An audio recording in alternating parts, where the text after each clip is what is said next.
जहां भीतर के मोह समाप्त हो पाते हैं, वहां से व्यक्ति स्पष्टता के साथ में देख पाता है, निर्लिप्त भाव के साथ चल पाता है।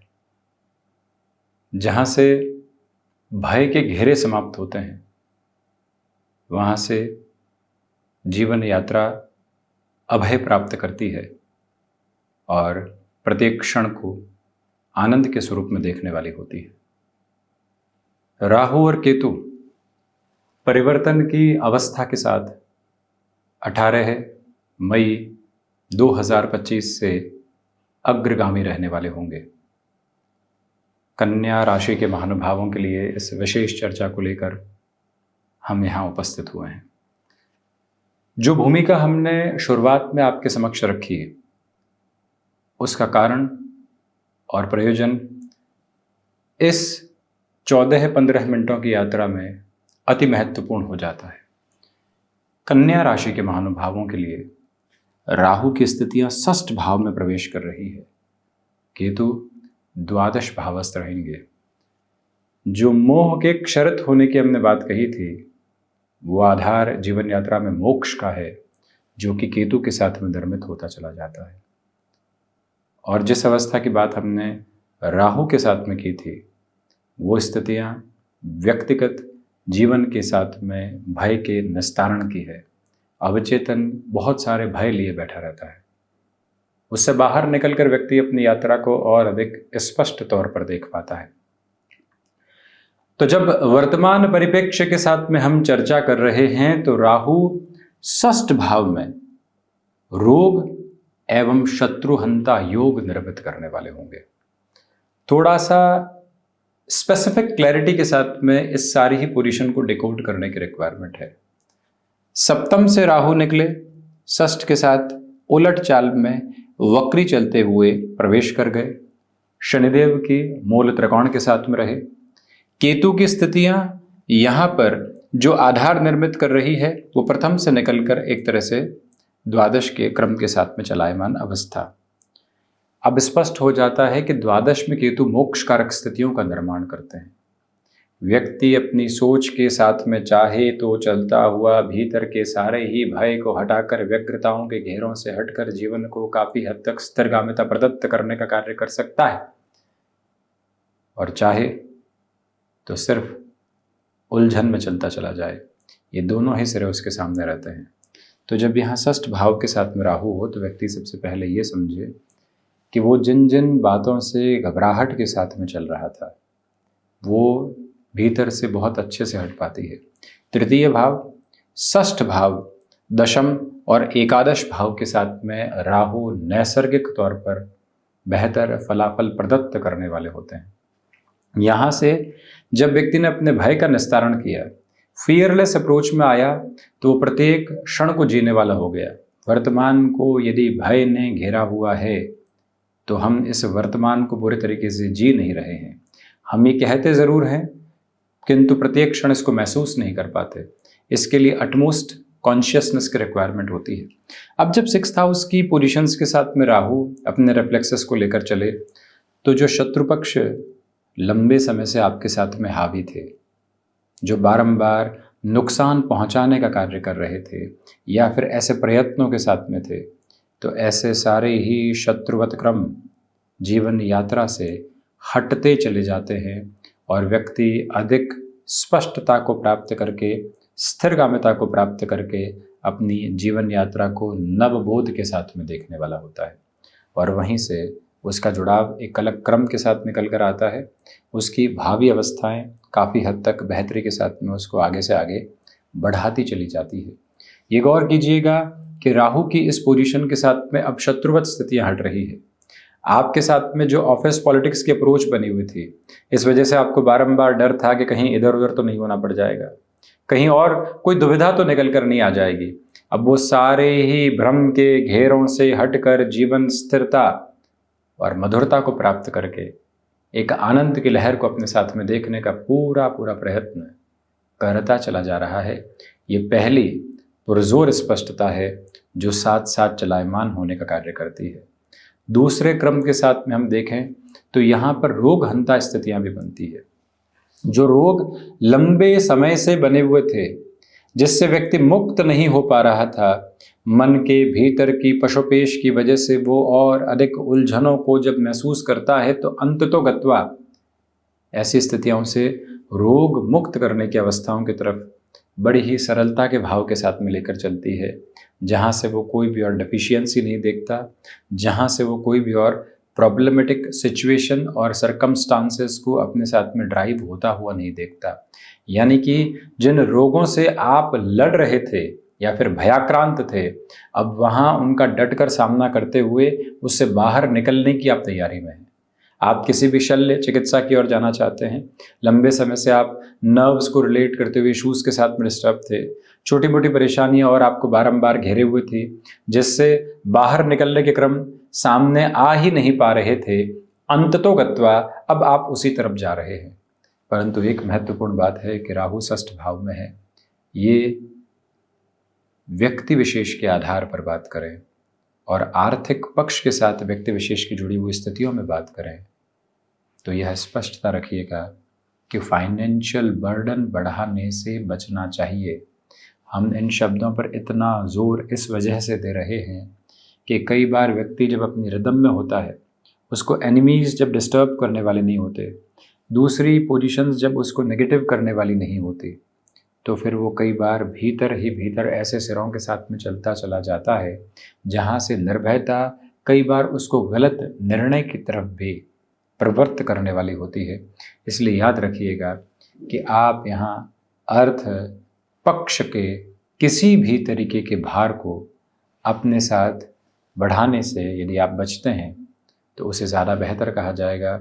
अधिक स्थिरता के साथ चलती हुई यात्रा के पक्ष में उस एक क्रम को आप अपने लिए देख सकते हैं। यह विनम्र निवेदन हम आपसे बारंबार करना चाहेंगे। इस बात की स्पष्टता को सारगर्भित तौर पर अपने साथ बनाकर रखने का प्रयत्न कीजिएगा कि राहु की ये स्थितियाँ जो आपको अपनी रूटीन में स्ट्रक्चर्ड नोट भी देती है और आगे से आगे की गतिविधियों में सकारात्मकता के प्रवाह के साथ भी जुड़ती है, वहाँ से और अधिक तीव्रगामी होकर चलने का प्रयत्न करें।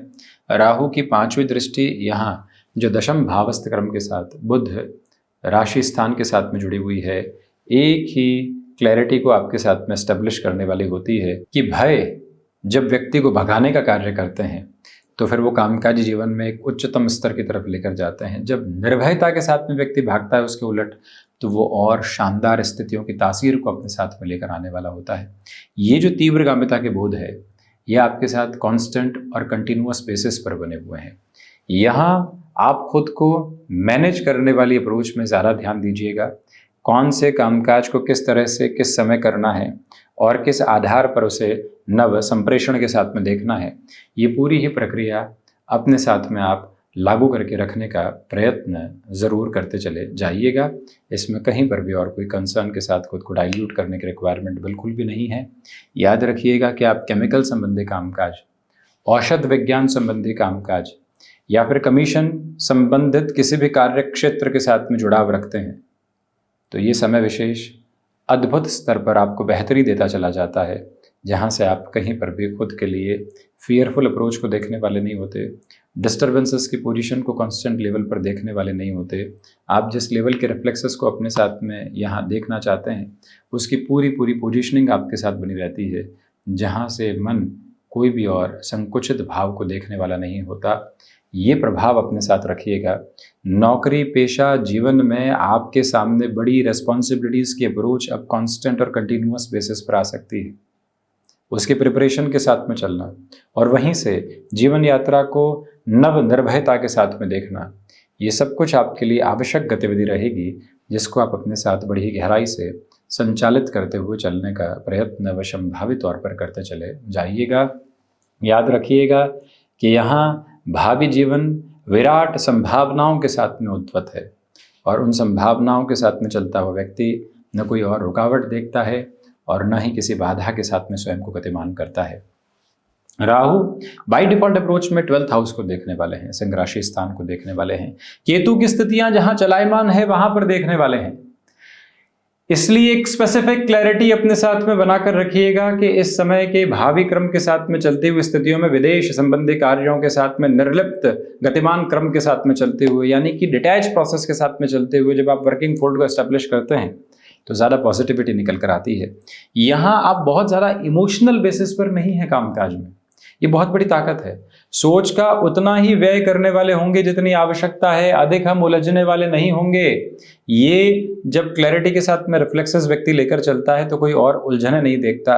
अर्थ पक्ष की जिस प्रधानता के साथ में चलती हुई यात्रा को आप और अधिक सजावट के स्वरूप में देखना चाहते हैं, उसका एक एक गतिमान क्रम, उसकी एक एक भावी व्यवस्था और शानदार स्थिति आपके साथ साथ चल रही है, जहाँ से अद्भुत वातावरण में आप अपनी यात्रा को यहाँ गतिशील करते चले जा रहे हैं। मन में किसी भी तरीके की पशुपेश को आप रखने वाले बिल्कुल भी नहीं रहें। ये क्लैरिटी इस बात के साथ बारंबार एस्टेब्लिश होती है कि आप यहाँ अपनी जर्नी को पर्पसफुली जिस लेवल पर इवॉल्व करना चाहेंगे, जिस लेवल पर एस्टेब्लिश करना चाहेंगे, वहीं से और ज़्यादा प्रिसाइज पॉजिटिविटी आप अपने साथ में यहाँ जोड़ते चले जाएंगे, जिसमें कोई भी और दिक्कत एवं दुविधा के मार्ग माध्यम उपस्थित रहने वाले बिल्कुल भी नहीं हैं। हम यह निवेदित करेंगे आपसे बारंबार कि जब द्वादश भाव के केतु हों तो व्यक्ति अपने भीतर के भय से लड़ने का प्रयत्न बिल्कुल नहीं करे। वो जो भय है अपने आप साइडलाइन होते चले जाते हैं। एक अलग स्टेबलाइजेशन के साथ आप अपनी जर्नी को इवॉल्व करने वाले होते हैं। बस इसी प्रोसीजरल बेस को अपने साथ आप बहुत अच्छे से अपना कर रखिएगा।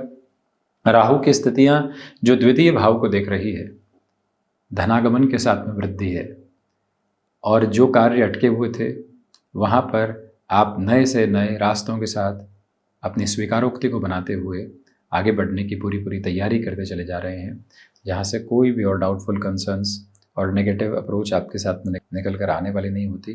जिस अप्रोच के साथ में आप खुद को यहाँ पर कम्युनिकेशन के अप्रोच में लेकर चल रहे हैं, उसमें थोड़ा सा फंक्शनल रहिएगा। उसमें कहीं पर भी रिएक्टिव पर्पस के साथ में और रिएक्टिव प्रोसेस के साथ में आप खुद को बिल्कुल भी जोड़ने वाले नहीं रहें तो अधिक बेहतरी समक्ष निकल कर आती चली जाती है। पारिवारिक जनों के साथ में ये यात्रा थोड़ी सी उलझी हुई है, शांत चित्त रहिएगा। स्टॉक मार्केट को रिलेट करते हुए अप्रोच में यहाँ जल्दबाजी में डिसीजंस को अपने साथ में फ्रेम करना और वहाँ से कुछ और स्थितियों को देखना, वो भी ठीक नहीं। जितना आप लंबे आधार की प्रक्रियाओं को अपने साथ सहेज कर चलेंगे, उतने ही बेटरमेंट के प्रोस्पेक्ट्स आप अपने साथ में लेकर आते चले जाएंगे। ये क्लैरिटी बनाकर रखने की कोशिश आप ज़रूर करने वाले रहें।